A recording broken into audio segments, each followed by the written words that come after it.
Ready? I'm ready. All right. Hey, everyone. Welcome back to another episode of Bridge the Gap podcast. I'm Lauren.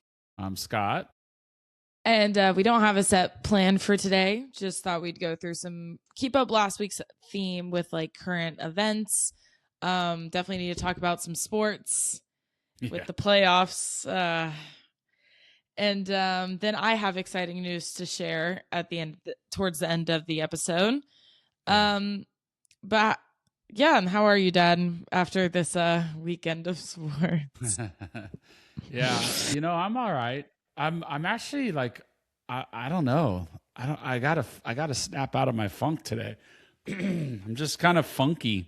Just trying to figure it out, and I was thinking about before we got on, we're doing this so that people can observe a Gen X dad and Gen Z daughter. And I know we say that almost every episode, um, but part of that is just opening up and being a little vulnerable, Yeah. which as a dad is hard to do for your kids because you want to be the pillar of stability and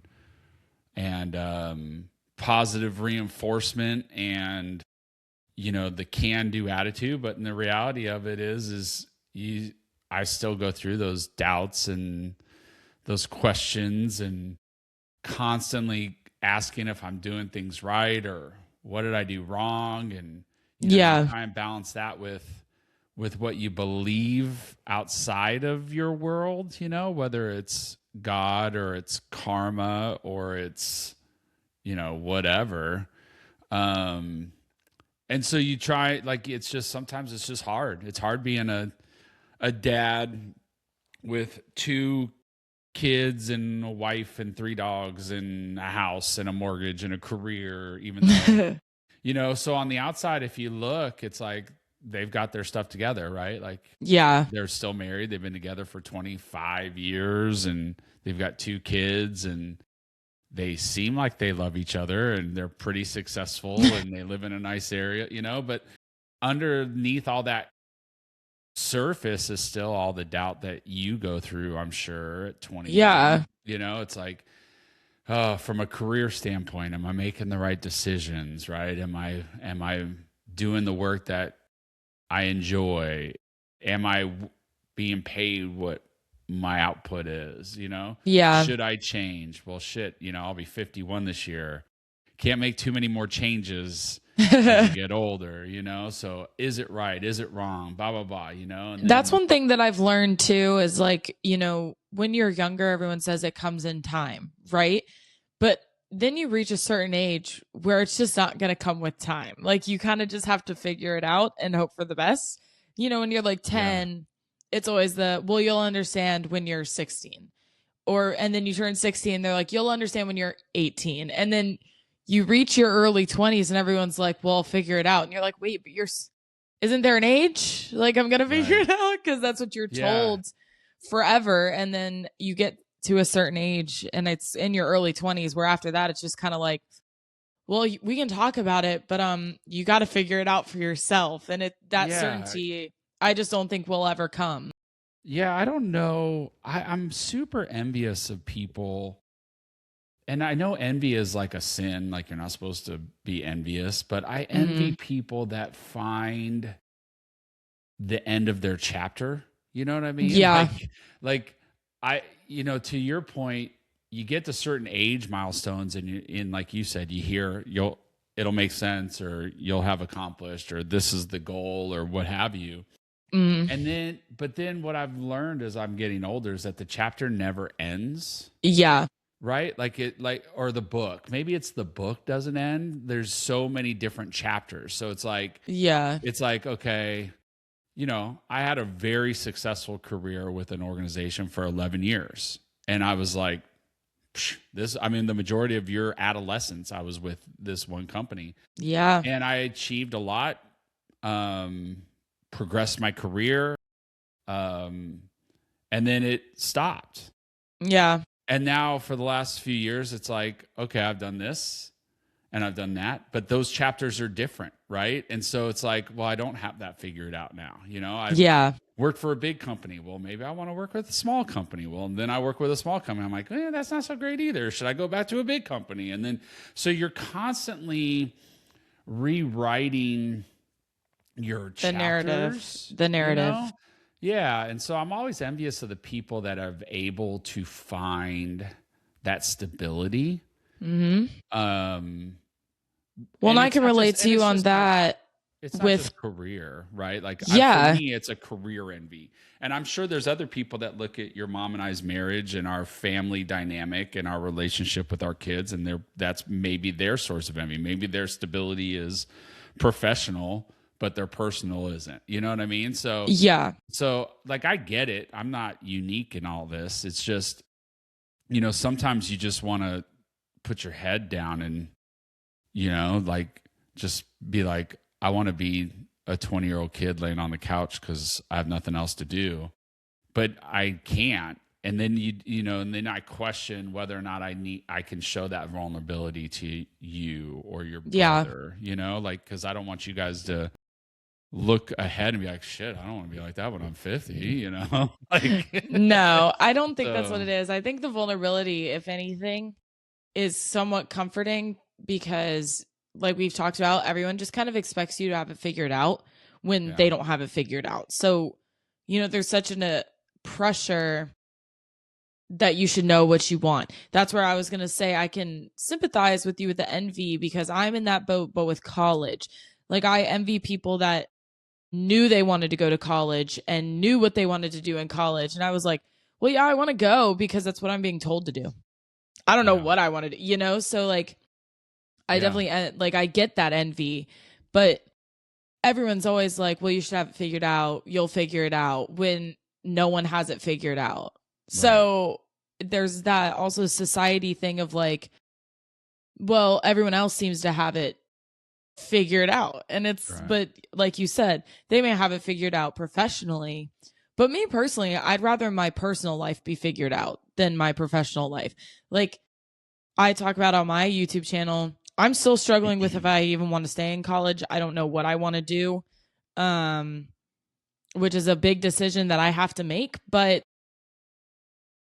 there's no issue with that because, well, the financial part of it, sure. But I'd rather make that decision knowing that I'm still going to have my friends and family than like make that, you know what I'm saying? Like, I'd rather have my personal life be stable because then it helps you make professional decisions. So, like, I mean, I hope that can be comforting to you, is to know, like, you have mom's support in anything. You have Ryan and I's support. You have me, mom, and grandpa. You have your mom's support. Like, as long as the unit and the personal life is good and stable, then the rest will come together. So I mean, that's kind of the foundation. Yeah, definitely. I mean, family is the foundation of everything. 100%. I agree with you there. It's just like I just but you're right. I think, and I'm smart enough not to be arrogant, but I'm smart enough. I've been around the block quite a few times. I've lived more life than most people have. So, like, I'm smart enough to know that people are going through it, what I mean? Like, I'm smart enough to know that when I look on social media, it's all 95% of that's bullshit. Yeah. I'm smart enough to know that I've been able to overcome every obstacle that's come to me. Like, I know all that, and that's the logical part of my brain, which is like 85% of my brain. And I'm lowballing. I don't have a whole lot of emotion in there. That's true.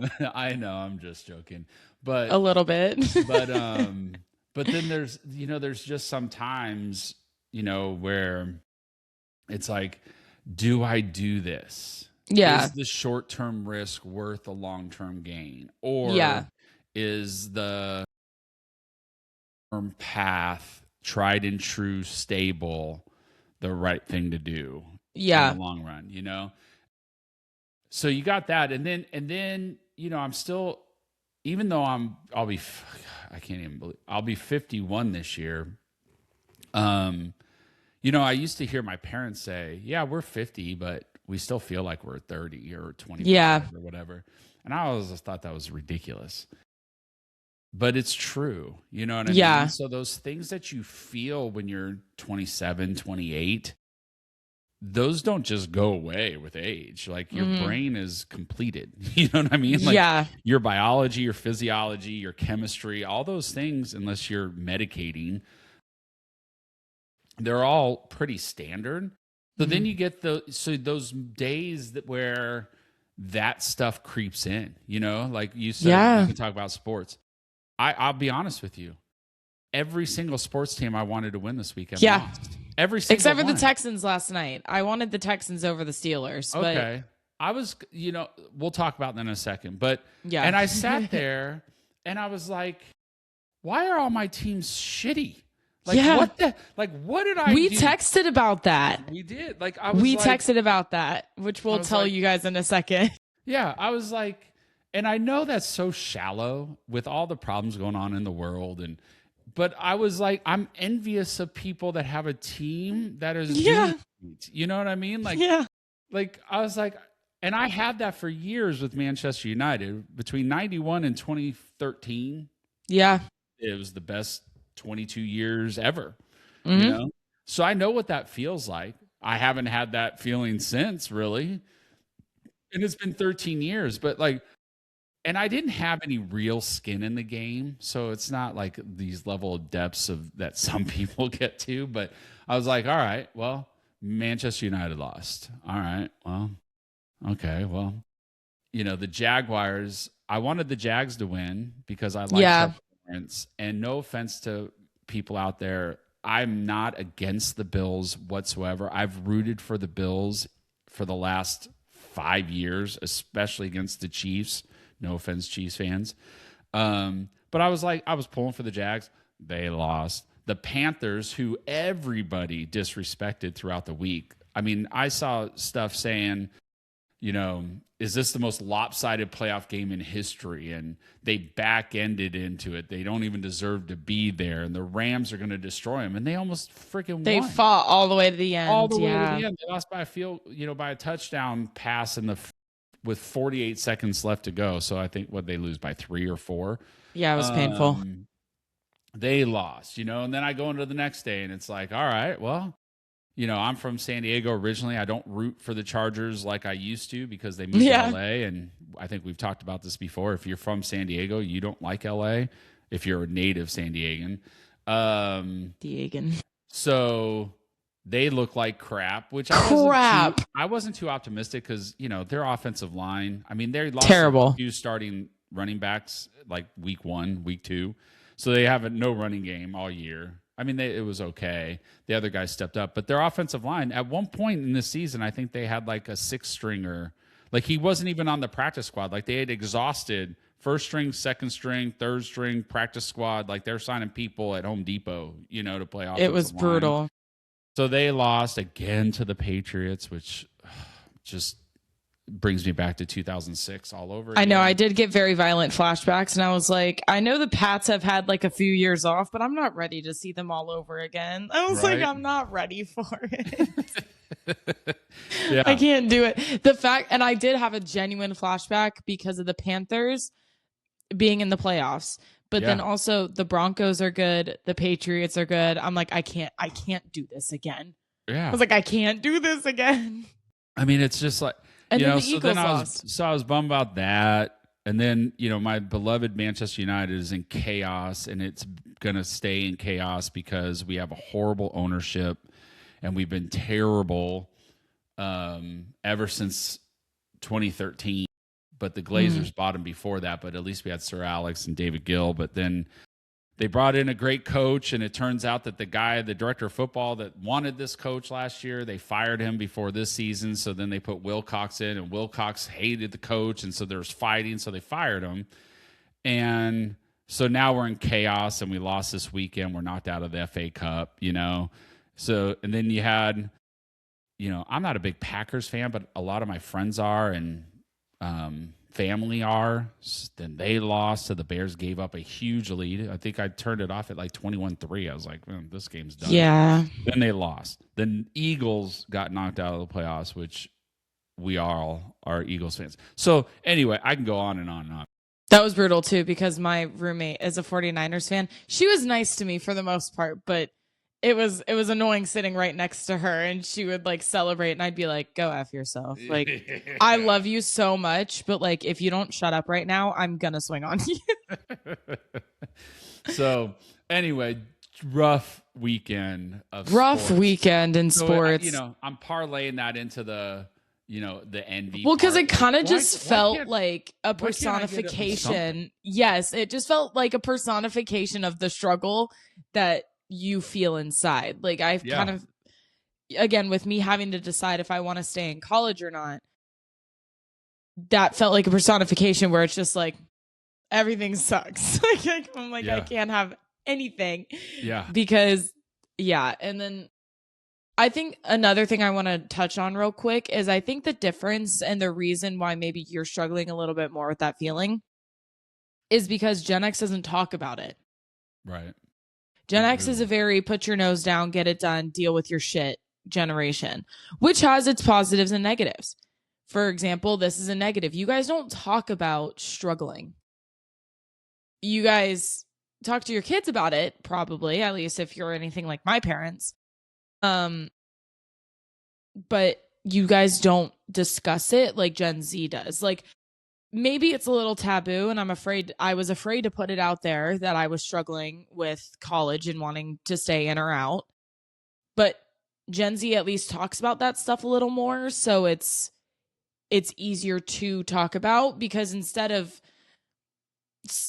like, for example, I'm just putting it in how I can view y'all's generation, right? If you were in college and you're like, yeah, I think I'm going to drop out, like, it's just not working for me. I just imagine your generation being like, what a loser, what a quitter, right? Like, put your head down, get it done. Versus my generation, some people will think that, sure. But others will be like, okay, why? Like, why? Right. Why? Like, tell us what you want to do then, like, and I'm not saying Gen Z is great, because there's a lot of things we do that pisses me off to no question. But that's something that is comforting for me, is that our generation does talk about our feelings more. Yeah. And so it is easier to be honest and be like, especially to the internet, where I'm like, I don't know. I don't know what the right answer here is. Right. I don't know. My family supports whatever decision I make. That's all I've got. Yeah. And then, I talked about it with my roommates and my best friends over New Year's, and they're like, so what would you do? And I was like, I don't know. I was like, I think I'd try to figure it out. I was like, try to stay in Clemson if I could. Because the money that I make in my job is really great. But then would it be more financially stable to move home? So we talk about that stuff, and it's not something that people shy away from. Yeah. And I feel like your generation, again, you guys have positives and negatives, but I feel like your generation shies away more from the nitty-gritty, hard conversations. Yeah. Well, I mean, we're definitely more of the generation that just put your head down and get it done. Right. I mean, I had my conference call with my boss yesterday, and that's how we ended the call. We're both Gen Xers. And it was like, all right, let's get it done. Put the head down, get it done. Like that's what we do, and, my dad, my dad was a successful guy, but he never talked about none of that stuff. Mm. You know what I mean? Like, my dad, he was a Vietnam vet. He never talked about that. Not to me. And he didn't talk to many people about that. I think he talked to one person because they were doing a paper on the Vietnam War or something, and he talked to them about that. But he, when I was, say, your age or Ryan's age, I didn't even think about my dad's feelings. You know what I mean? Like, yeah. And I know that sounds terrible, but it was just, there's my dad. Like, he's steady. I know he goes to work, and well, that was also the time period too, though. Like, I never knew if he was. I learned later when we got closer that he's did stuff. he had the same questions and doubts and everything that I've already talked about. But you just never think of it, you know? That's this generation. We were the latchkey kids generation for a reason. Like, we took care of ourselves. Mm-hmm. You know I see people on social media like Gen Zers are like, why do you guys think you're so freaking great? And then you guys blah blah blah blah. It was like, well, 99% of us will kill you. I mean, like, because we had to survive on our own. Like, we are survivalists in like almost the truest sense of the word, right? Like, we weren't coddled. There was no safe spaces. There was no, it was, you got it done or you died. Like, it was very like wild Africa, you know, on the Discovery Channel. Like, you had to learn quick. And you had, you know, I mean, I used to come home and as a kindergarten, get off the bus, walk home, and be by myself for a couple hours until my sister got home. I mean, that was normal. I was 5 years old. I would get arrested now if we did that to a kid. Yeah. You know what I mean? Anyway, I'm rambling a little bit, but we are that type, and you know, and my parents' generation was almost tougher because they were, you know, baby boomers. They were baby boomers, World War II. So it's always been part of you just get it done, and you know, and for the most part, I still operate that way. You know, I can't sit down. If there's stuff to do, I do it. I got to get it done. And I don't know if that's a mental thing or if it's a generational thing or what, but mental. But yeah, it's weird, you know, like I said, you know, there's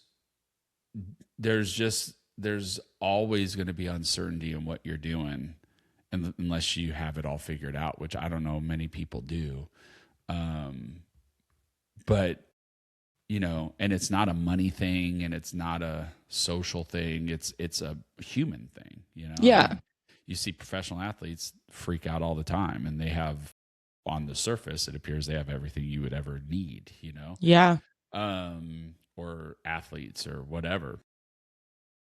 And then, you know, then you're aware enough to know what's going on in the world and know, dude, it's all right. You're like, podcast into a computer screen, and there's people that are way worse. So then you try and balance your feelings with the guilt, knowing that other people have it worse. So then you bury it even more because you can't justify it because people have it worse. Like, at least that's how my brain works. Like, when I'm having a bad day or even questioning my career or questioning whatever, you know, I will catch myself to go, well, it's not that bad. Other people have it worse.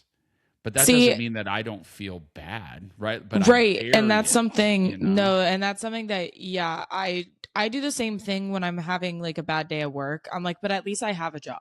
Like, there's people that don't have a job, but like, just because there are people that are worse off than you doesn't mean that you're invalid. And that's what I try to tell myself. Cause like, as a kid, you know, everyone would say, well, there's kids starving in Africa. And I'm like, okay, but like, but that is awful, but that has zero influence on my current life. So like, it's okay to have empathy and understand that, yes, people have it worse, but we're growing up in America. So if it doesn't directly affect my personal life in my little state of South Carolina, then I try not to let that cloud it. Right. So and I'm trying to say this without getting canceled, but you know what I'm saying? Like, you can't, just because you're having a bad day, it's good to acknowledge, yes, people do have it worse. There are bigger struggles out there. That's why there's that term, first world problem. But guess what? I live in the first world. So, yeah, my problems are first world, but they mean the world to me because I'm in the first world. So, yes, when I'm upset that Chick-fil-A is closed on Sundays and it's the only day that I want it and it makes for the rest of my day sad, yeah, that's a first world problem. But guess what? I'm living in the first world. So, it doesn't make, yes, people have it worse. You can have empathy and recognize that, but it doesn't mean that what you're feeling is any less valid. Because you're not starving in a communist country, you know, like it is very unfortunate for those people, but I'm The still reality is the struggling reality. over here. So like The reality is, I mean, you're Yeah. exactly right. You're 100% right. And I know there's going to be globalists that will disagree because they think we should all be one thing, read The Giver, which will never happen. read Animal Farm, Sorry to crap on that parade, but read Animal Farm. it doesn't, to your point, it doesn't mean that it's not valuable feeding. Yeah. You know what I mean? And my mom does a good job at that because I'm like, oh, I got to stop complaining because, you know, blah, blah, blah. She's like, yeah, but this is your life. Like, this is the reality you live, and you've earned the way to live a way that you do. It's not like, you know, I got a job at 15. It's not like I was handed a silver spoon and just, you know, I'm not a Hilton, or, you know, I'm not a Kardashian, or like I didn't get handed everything, right? I mean, I grew up very well. I grew up in a great area. But my dad worked really hard, and I work really hard and make a lot of sacrifices and stuff. So my mom, like you just said, does a really good job of keeping me level setted. But, you know, I didn't want this. I actually didn't plan on sharing that. But when we started, I'm just kind of in that mode today where I'm like, that's okay. I'm unmotivated. Like, I'm doing work, but I'm not really caring about the work, you know? Yeah. And then I'm thinking about other work, if there is any out there that I could do or want to do or has been brought to me. And then your brother got absolutely freaking obliterated at winter training last night for high school and can't walk. So he's in a boot.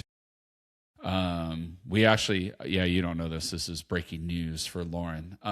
Every week on this podcast, I find out something about my household that just, I talked to both my parents yesterday, by the way, guys. This neither of last them. Night, though. You could have called me. I know. He still could have called, and I still am left out of shit.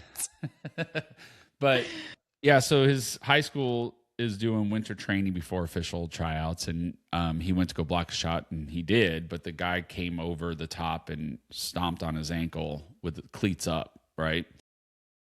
And so he called your mom and was like, you and dad need to come drive my truck home. Like, I can't drive. So initial reaction is, come on, man, really? And then we got there, and I still was kind of frustrated, so I drove his truck home. He drove home with your mom.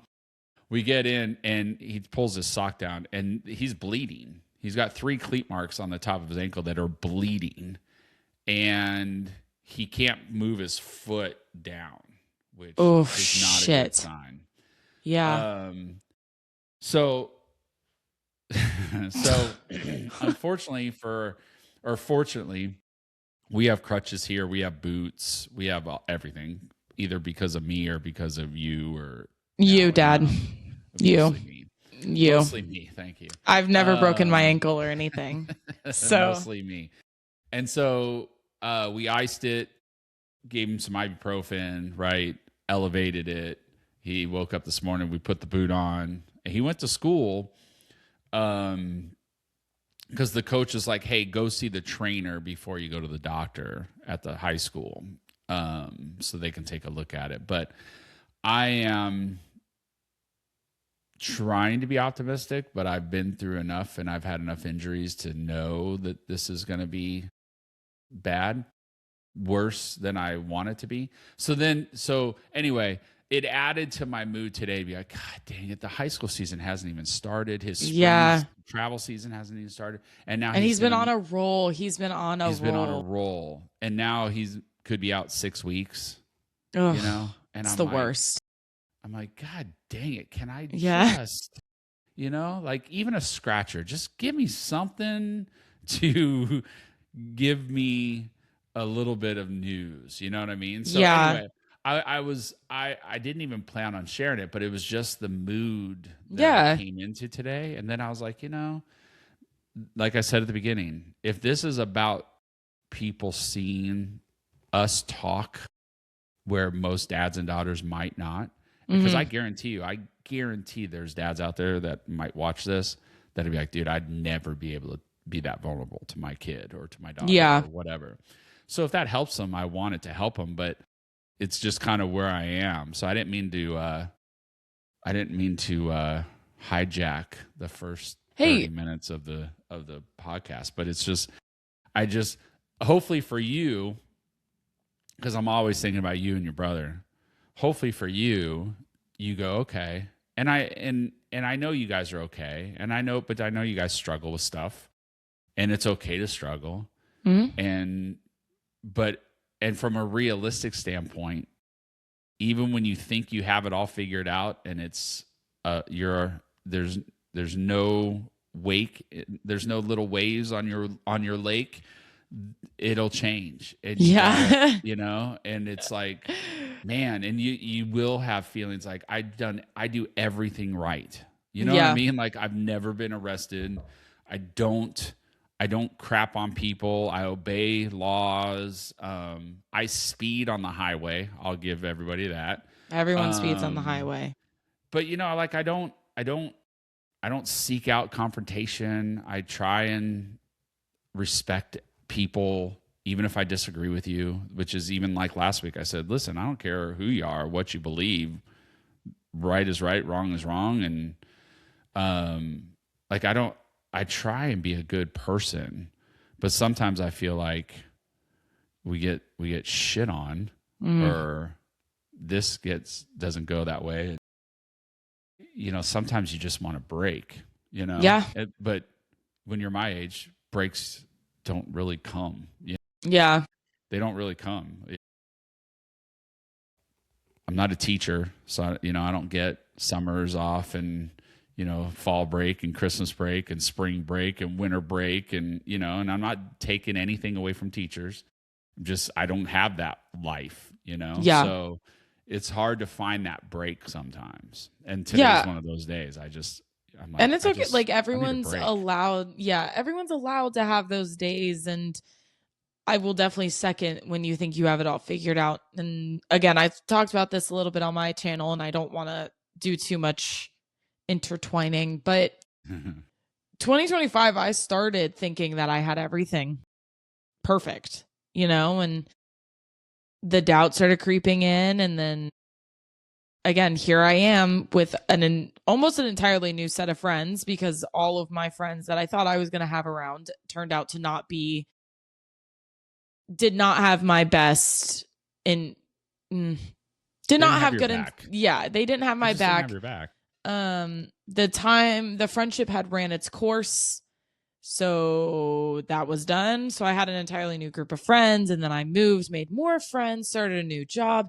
I'm working hard, but I'm still at night sitting there going, man, but I'm doing everything right, but like, why am I still so confused? Right.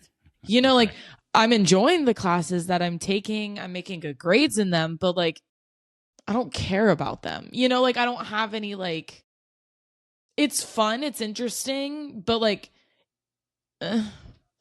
no. And I started inspired, but like, people always say college is a trial run. I'm like, well, I'm running out of time to have a trial run. So I need to like do something. But that's why this next topic that we'll discuss in theme with my mug, that's why I'm also very excited for that, because it is kind of a break. Yeah. Completely. Yeah. So it'll be nice. So yeah. Yeah. And I get it. Everyone's allowed to be in a funk. Everyone is. As long as you don't make the funk an everyday thing and then be like, I'm just in a funk today. And I'm like, yeah, you've been in a funk for 6 months. Like, figure it out, like, as long as it's not that. Everyone's allowed to have an off day. And we didn't have a set plan for this episode. We don't normally anyway. It's just whatever's comes to fruition. So if that's what you wanted to talk about, and that's okay. Yeah. I mean, I'm going to be more fun to listen to because I have a fun topic, but like, yeah. I mean, you do. No, I'm kidding. Yours is important too, I guess. No. I know. I know. It's, like I said, I didn't mean to have it be that, but I want to share, right? Yeah. I mean, I'm putting myself out there. And it's hard. I know it's hard to be vulnerable for anybody, but it's hard to be vulnerable at my age with my background and where I am in my life, like that's not easy to do.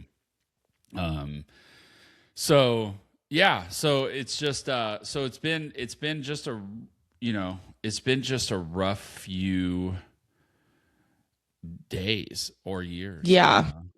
It's just and so and I'm there's just a lot of second guessing I'm doing. And I'm trying not to let outside influences affect those, because Yeah. We talked about a current event last week, and that's of course everything in the world right now is heavy, and it's been like that. There's that word again, heavy. Yeah, it's been heavy for 10 years. Is there a problem with the gravitational pull in the future?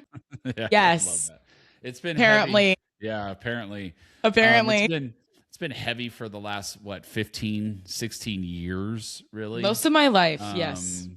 So, and I just like I just don't understand some stuff. Like I don't understand, like you said last week, people's reactions to certain things. And I get it. We don't all have to agree. But if the people, like you said, of Venezuela are celebrating and happy that went through it, and the people that fled and lost their family members and all the people that were imprisoned and everything, and if they're happy, then what the hell are you doing to feel that your opinion is more valuable? Matters. We talk, and my dad and I talked real quick. My dad and I talked a little bit about this yesterday on the phone, and I know people are going to be real pissed off about this, but white people are so damn offended by everything.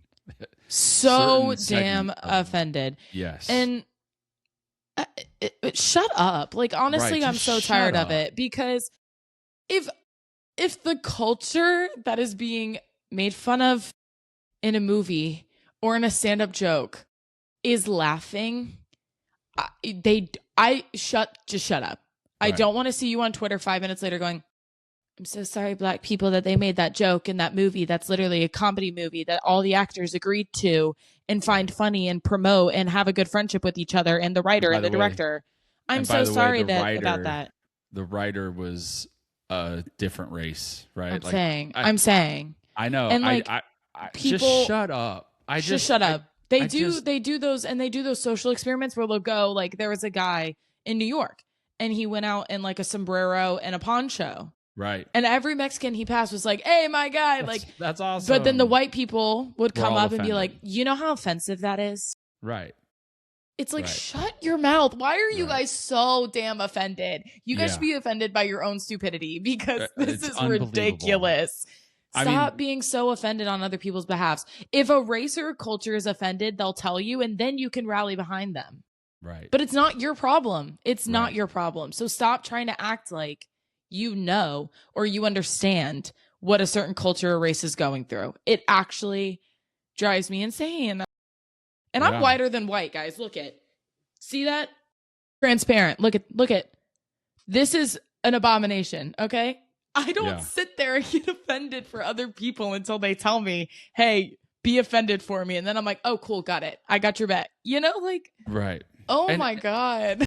And so it's really frustrating to me. Like we said about Venezuela, right? Iran is going through a huge uprising to try and break away from their regime. Thank God. I never in a million years ever thought that would happen. And you have people, you have mostly white liberals. Sorry, liberal people, but it's the truth. You have to look at yourself in the mirror on this one, that are protesting it. And there's Iranians that are clashing. Iranian Americans are clashing with these people, saying, "What the hell are you protesting?" Because you guys don't know. I mean, you guys don't know. You know how privileged you are to be able to protest about something you don't know. Here's what I'll tell you that really frustrates me lately, and you could see this coming. I did, at least. So yes, I'm the Generation X, right? very clear. After me is generation what? Y? Was that a generation? Yeah, it's millennials. Millennials. Okay, so that generation of people and I kids, feel like I need a cigarette and I don't even smoke. they are the participation trophy generation, right? Everybody's a winner. Everybody's voice is heard. Everybody matters. Everybody, blah, blah, blah, blah, blah, blah, right? Those people are adults now. And because they were raised that way, they think that their opinion or cause Always matters. is circumvents everything else, right? And I don't understand that. Like, there are laws in every country, in every world, in nature. There's natural law, right?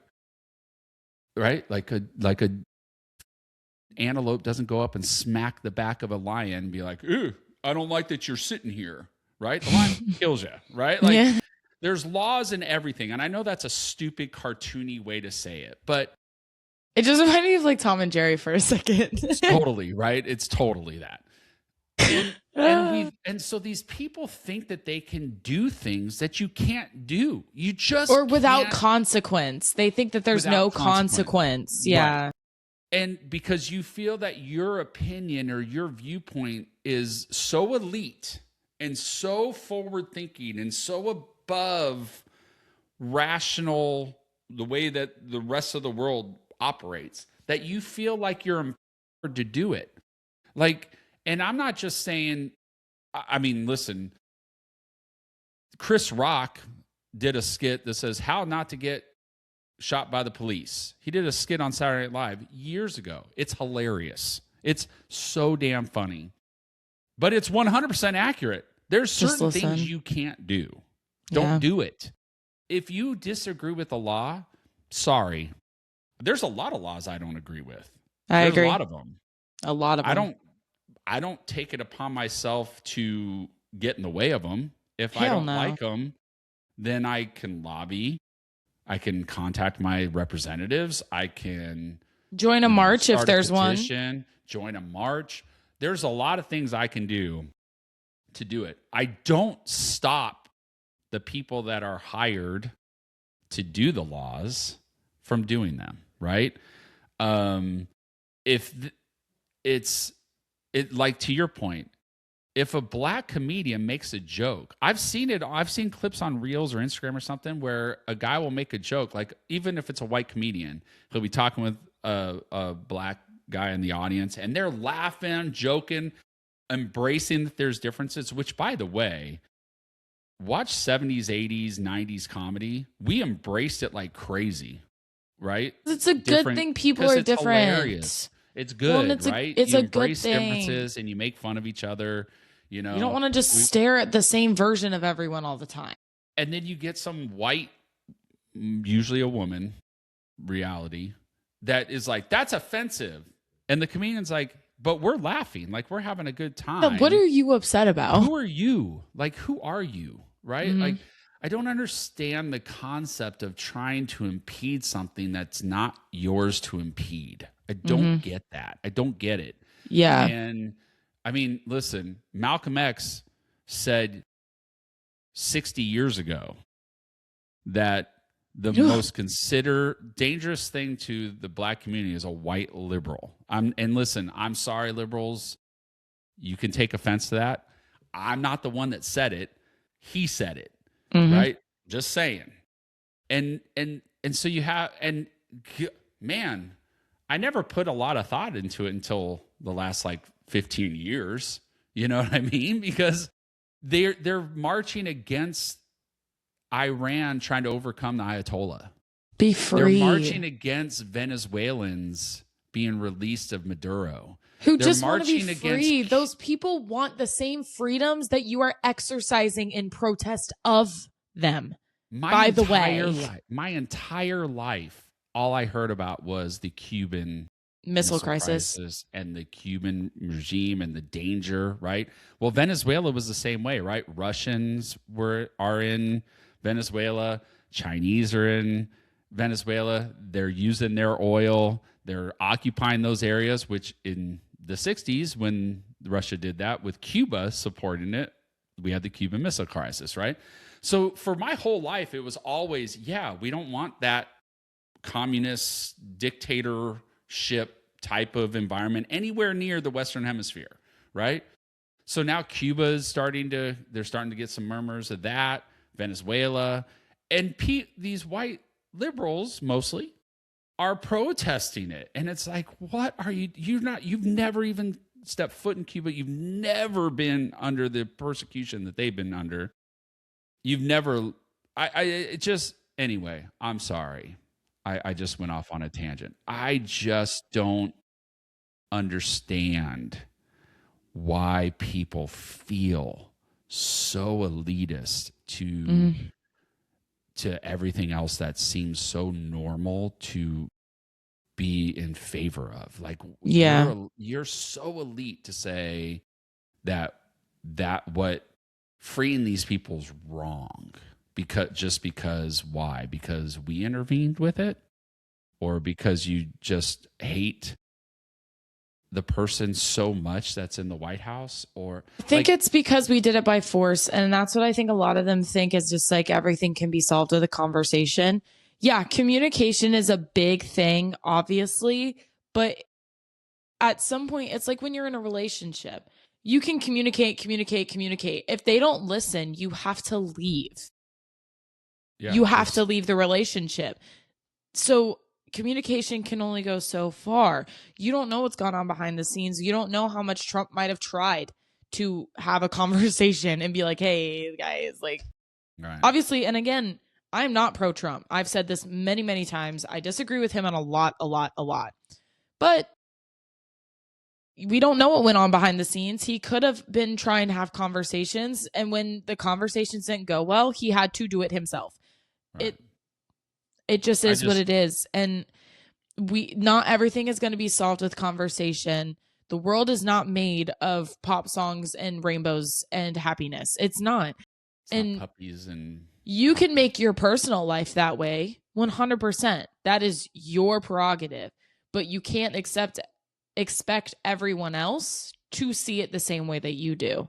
And then villainize people because they don't see it the same way. That's not fair, because everyone's an individual. We all have our own thoughts and feelings. We all have our own heart and soul. All of our biology is different for the most part, because we all came down from the same people. But just, if you think about it, but you can't expect everyone to share your opinion, but you can't villainize people for not. And that's where I think, again, we've talked about, we've lost the plot, because you can't, it's unfair to hold people to the standard that you've made for them without letting them know what the standard is. It's just not fair. Yeah. And I just wish everybody could just take a step back. Let's just chill out. Right. I mean, everything is surrounded by politics, which just drives me crazy, because like I said last week, I was a Democrat. I'm not now. There are things that the old Democrats believed that I still believe. Ironically, a lot of that has transitioned over to the Republican side. But I just want good people. Mm-hmm. I don't care who you where you are, where you come from, what, this or that. But I just like this whole attitude of, I'm going to prevent this. Well, you can't. It's not yours to prevent. Yeah. Like, I don't. So stop. You know what I mean? Like, I mean, I can make this as simple as possible. If I'm driving down the road and I see sirens behind me, the law tells you to pull over to the side. Don't to the right specifically. Right. Just get out of the way. Right. Yeah. And I watch people and they're oblivious to it because they're stupid. But like, don't impede things that aren't yours to impede. Right. Like if a white person and a black person are joking around and they're both laughing, but you don't like it, it's not yours to impede. It's not yours, right? If you don't agree with the law, it's not yours to stop it. It's not yours. It's the law of the people, not of you, right? Mm-hmm. And I just wish we could just stop. Just Yeah. freaking stop. So anyway, we'll end on a good note. We'll move on Yes. We'll move because on. we need to have some fun or have some good stuff. But Yeah. anyway, to sum up that though, the reason why I brought it up is because it does affect me. Yeah. Just like all the other stuff, right? Work, life, kids, family, dogs. I mean, all that affects me. Mhm. And I think most young adults and kids think that their parents just have it all together. That's just normal. But the reality is we're all still writing our chapters. Like we're trying to figure it out, and that's why mentors and stuff are so valuable. But the reason why I brought that up is because that weighs on me too, because I think about your future and your brother's future. And I think about my future, and I'm 15, 18 years away from retirement. What does that look like for me? What does it look for my kids? What does it look like for my grandkids? God hope I have some someday. But then I'm like, gosh, I'm scared for them, and those are all those things that consume my head. And so I brought the last part up because we touched on it last week a little bit. And I just wanted you to know that stuff all goes on in my life, in my head. I'm not immune to it. I'm not above it. I'm not below it. I have an opinion on it, which I've shared a little bit of, which is just the tip of the iceberg of my opinion. And that's goes back to that. I just want a break, but you can't even get a break these days. Yeah. There's no, it's just crazy. So anyway, with that being said, you have some really good news, and I will tell you, you know what?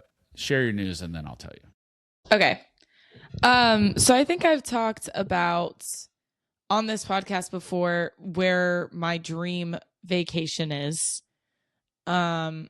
which is London. And I'm very excited to share that I am going to London in March. I had the opportunity of a lifetime. An old friend and I got in contact with each other, and we kind of just, I mean, we fleshed this out in weeks. We did not waste any time. I've been drinking out. This is my London mug, guys. I've been drinking out of this mug for like a week straight since I found out. It was last Wednesday. And I don't want to brag too much, but I work very hard at my job. And my parents will tell you I have a very hard time spending my own money, unless it's food. Because I love food. I'm a foodie. I've raised you well. Yes. Don't food, I'll spend Save the money on. your money. I'll spend the money on food, but clothes, I'd rather die. But that's something I gotta work on. You do need to work on that a little bit. I do. But I work very, very hard to have been able to do this. And that's another thing that I want to share is my parents also work very, very hard. And to be honest, I wouldn't be flying if my dad didn't give me some of his points. So I'm very thankful for that.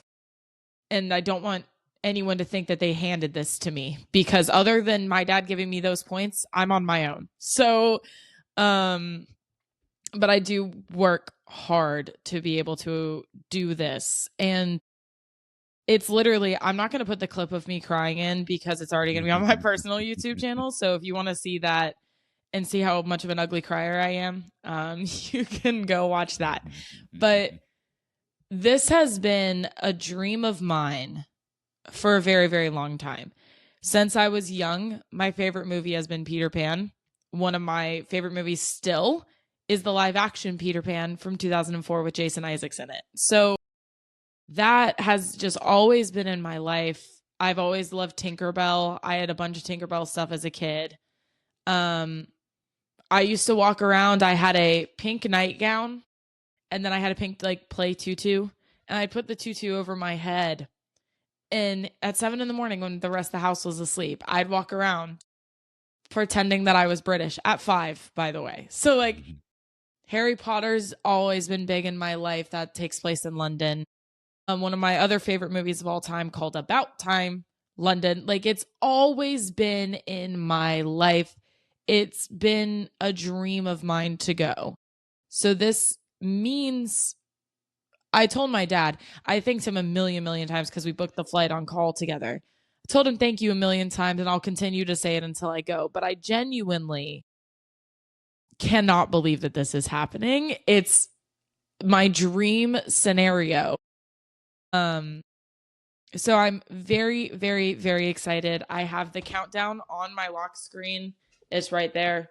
It's the British flag. It says London in 57 days. It's move it over. No, you can see it right there.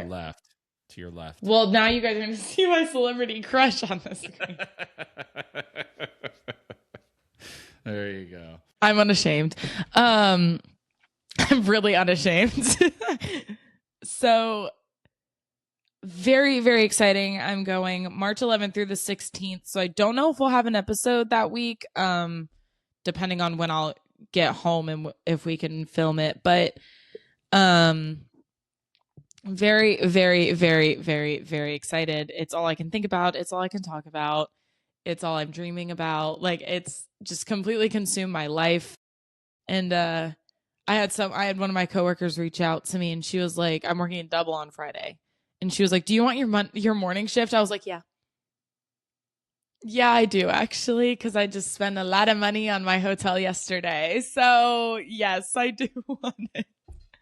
Well, but yeah, that's another thing I talked about with the person I'm going with is we work so hard at a young age.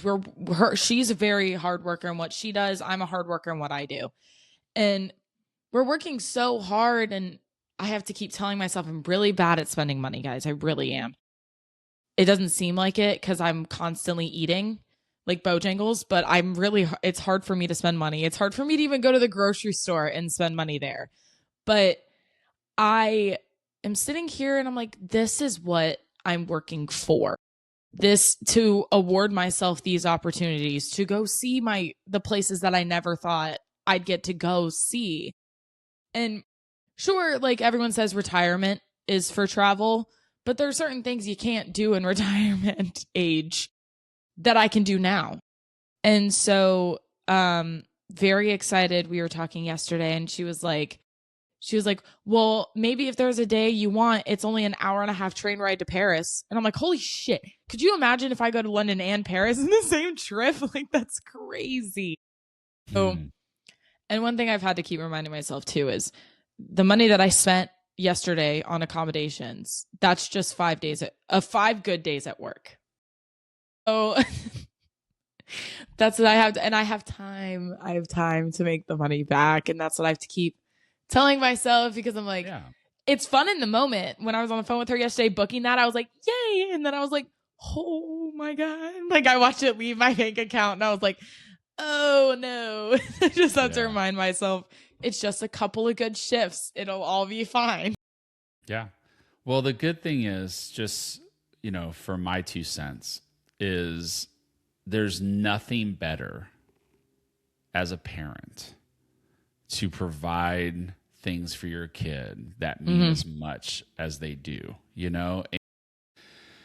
and like you said, I mean, people could look at us and say we're very privileged, but we work really hard for it. You know what I mean? So like getting you a car when you were 16 or your brother, getting the things that you guys have asked us for, we work hard for it. And the joy that you guys have with it is there's nothing better. There's just not a better feeling. And this is an example of that, where this is something that you really wanted to do. And to your credit, I mean, you take a full load at school and you work 5 days a week. So you're not, even though people from the outside may look like, oh, they've got it all. We're not the family that just says, go do whatever you want and we got it. We got it. Yeah. We got it. Like, we don't spoil you. You work and you earn Mm-hmm. it. And as long as you work and you earn and you contribute, then we'll contribute too, you know? Yeah. And, a friend of mine, when his son went to college and he owns his own business and he's successful, he told his son, listen, the first year is you're getting loans. I'm not paying for it. Yeah. And if you show your commitment level and you show that you can do it and you show that you take it seriously, then I'll pay for the rest of it and I'll pay off the loan. But you have to earn it, Yeah. And I was like, that's pretty awesome. And that's kind of how we are. It's like, we will provide you all the opportunity in the world Mm-hmm. for you to be successful. You have to earn the success, though, Yeah. because we have other friends that are successful and they pay for everything and their kids have zero concept of things. And we just didn't want to do that. Right. And so, because I think there's a solid difference too between being there and supporting and then just straight supplying. Right. There's a difference. There's a you big guys difference. are supporting me in this by giving me flight points, but I still had to pay the difference of the flight. My accommodations, taxes and fees, and everything else is on me. Right, but the hotel versus some people would be like, "Oh, well, my kid wants to go to London, so let me pay for the flight, let me pay for the books, let me pay booking the hotel, let me pay for this." Like, you guys support and help versus just supply. Like, right. And listen, like when you guys were younger, obviously. Well, you guys supplied. We went to Disney World and we went to California and we went. Yeah, guys, my dad made me mow the lawn for 10 years before he supplied us to go to Disney. Yeah, no, you've never mowed a blade of grass in your life. I will never mow the lawn. But anyway, that is not my job. It's just it's extremely rewarding to watch how excited you are and to be a part of that and to be able to help provide that. But also, it's almost even more of a proud moment to watch you take ownership of it. Because to me, when you have to put some skin in the game, there's more value to the game. Yeah. And so even though I think in this instance, if I supplied the whole thing, I think you would have been very grateful. Oh, yeah. I almost feel like you're even more grateful now because you understand the sacrifice in order to make it happen. Yeah. And I appreciate the call out because, I gave you miles and I earned those miles. I traveled a crap load for 6 years where I was in 3 different time zones in like 2 days. I mean, I was a platinum American Airlines guy. I mean, I earned those miles, Yeah.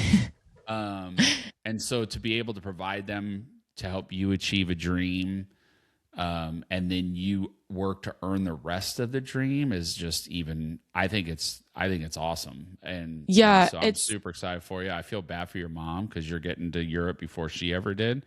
So that's on my list now. I got to figure that out to try and get your mom over to Europe. Cause she, you took her to freaking Avatar. So yeah, that was pretty nice. But yeah, anyway, it is pretty super cool.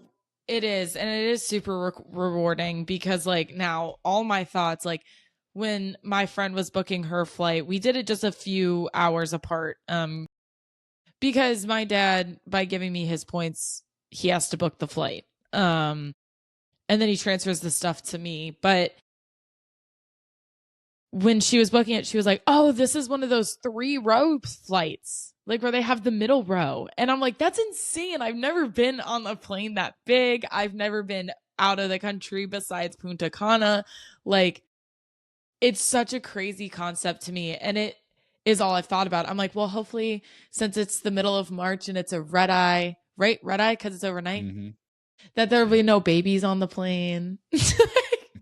And I'm like, maybe also because it's a Wednesday in the middle of March, maybe our whole row won't be taken, like I get to think about all that. And guys, I love the airport. My parents can tell you half of my favorite parts of traveling are just going to the airport. I don't know why. I just love it. You guys like travel.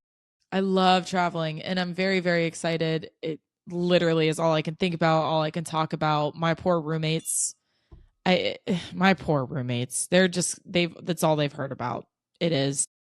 They're really nice though, because they've both been out of the country. Peyton just traveled over the summer to like 6 different countries in Europe. So she's being nice and they're entertaining it. You guys are going to want to ship me to the airport 24 hours early for how annoying I'm going to be. I'm going to be walking around the house blasting like London Calling by The Clash, and mom's going to be like, shut up. It's so funny. You'd be like, you ready to go to the airport? It's noon. And I'm like, Dad, my flight's not till 9. You never know what's going to happen at the airport, kid. Yeah. Might be hard getting through TSA. There's like no line because it's a Wednesday. That's so funny. But yeah, so on some more exciting news, I am going to London for the very first time, achieving my dream. So yes, it's a big, big, big deal to me. I did literally ugly cry. I cried like you just told me that I won the lottery. Like I genuinely, because in my world it is, but the videos, I sent it to my parents obviously, and I'll put it on my private YouTube because I promised I'd be candid. But it's an ugly cry. So funny. It is an ugly cry for sure. But yeah. So in the next, how many episodes until I go? There's 7 weeks, 8 weeks? 7 weeks tomorrow. 7 more weeks. If you're going to see this every week, guys, and just bear with me, okay? Look at it needs to be cleaned, but it means so much.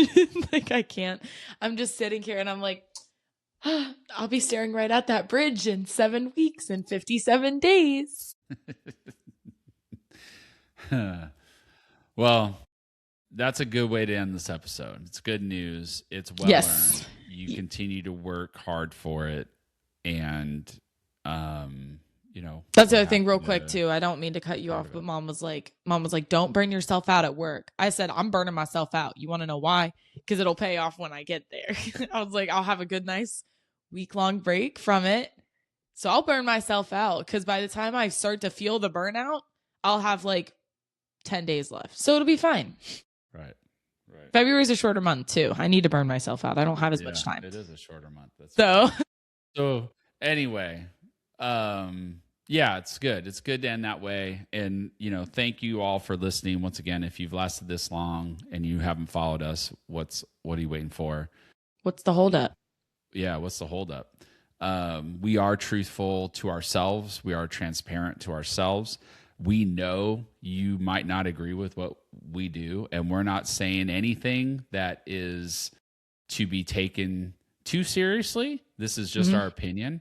And listen, if you are a billionaire and you give everything to your kids and you don't agree with what I said about making her supply some of it, great. That's okay. I'm not saying you're a that billionaire, you're wrong. so eat rocks. Right. So I'm just saying, like, this is just our belief and our view, right? We think this is the right way to do it.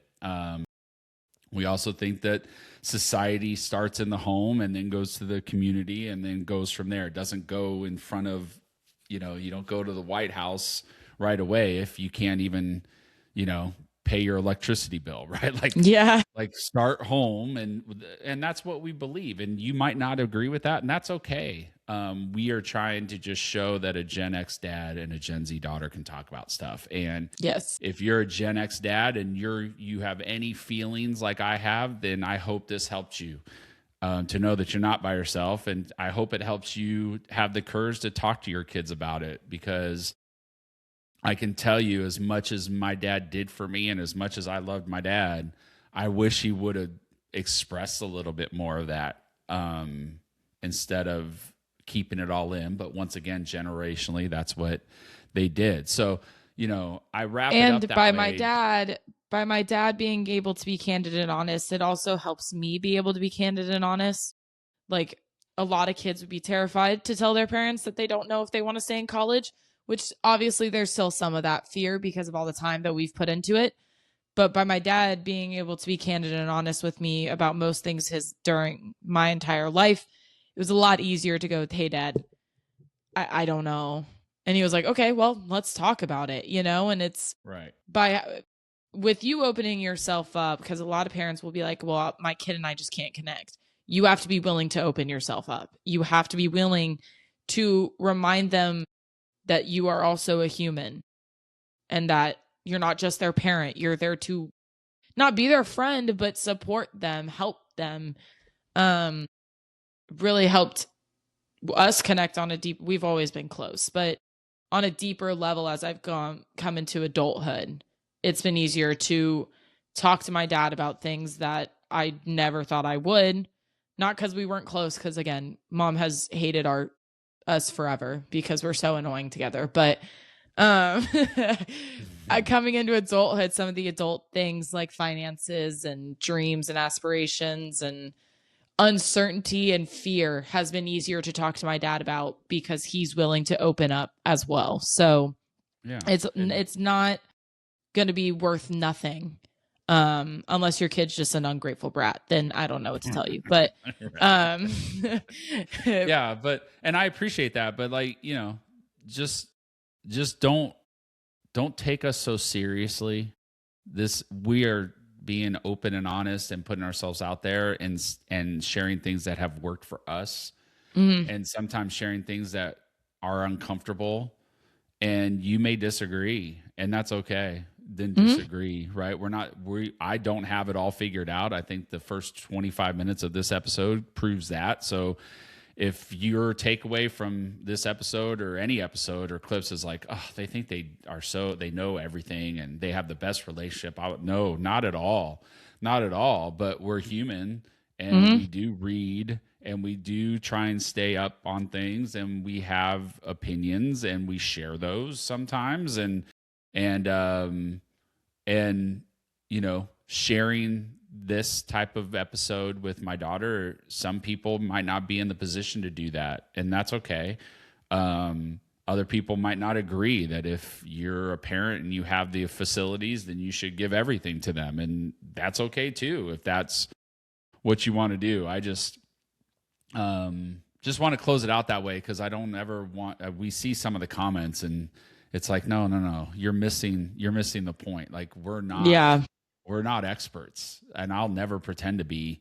But I do read things, and that's why even the Malcolm X thing, I was like, dude, don't shoot me. He said it. Like, I'm just reading what he said. Yeah. And at the end of the day, we just hope you find value in the conversations and the sharing and the perspectives. And if you do, then like us, follow us, share us, watch us. And if you don't, keep commenting hate comments, because all you're doing is boosting our algorithm. So yeah, the trending is crazy. Stay mad. No, I'm playing. But yes, yeah, it's a good episode. I look forward to doing this because, again, Dad and I have always been really close. That's something that I've always been grateful for. Coming into adulthood, us being able to do this and be candid. There's still some things we've talked about on this podcast that we have yet to actually discuss off of it, because like my love life, that'll just stay here. It's okay. We don't have to talk about that off the podcast. But it really does. And like I just said, opening up to your kids is a gateway to a deeper connection, as long as your kid's not an asshole. And it can really help your kids understand that, everyone is human. Your parents are also going through life for the first time, which isn't an excuse to be a bad parent, but just to remind your kid that you're all experiencing this for the first time. But the most that you can do is be honest with them about what you're going through to help them be honest with you about what they're going through. But yeah, so we hope it helps. It was a good episode. I might have to edit down some of our rambling, but oh, for sure. For sure. But other than that, we look forward to seeing you guys next week. We'll keep you updated like usual with our personal lives, and again, I'm going to be so annoying about this trip. So, we'll keep you guys updated with that as well. Yes. But other than that, we hope you guys have a great Thursday, have a great weekend, and we will see you next time. See ya.